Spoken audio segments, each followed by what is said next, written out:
High বন্ধুরা, তোমরা কেমন আছো? আশা করি সকলেই ভালো আছো আর আমিও খুব ভালো আছি। তো আজকের সন্ধ্যাটা খুব ভালোই কেটেছে, কারণ দেখতেই পাচ্ছ যে আজকের টিফিনটা একটু অন্যরকম করেছিলাম।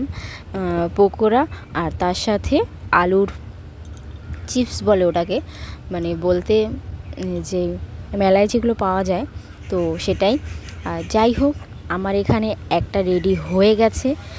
তারপরে আমি আরগুলো রেডি করছিলাম, তারপরে আমি ঘরে যেয়ে খাবো। আর পাশে কফি বানিয়েছিলাম, তো দারুণ খেতে হয়েছে। তোমরা ভিডিওটা দেখতে থাকো, আর সত্যি আমার তো খুব ভালো লেগেছে। তোমরা এভাবে বানিয়ে বাড়িতে খেতে পারো। অবশ্যই মেলার খাবার খাওয়া উচিত না, মেলায় অনেক দিনের খাবার থাকে যেহেতু, তো বাড়িতে বসে এভাবে ট্রাই করতে পারো।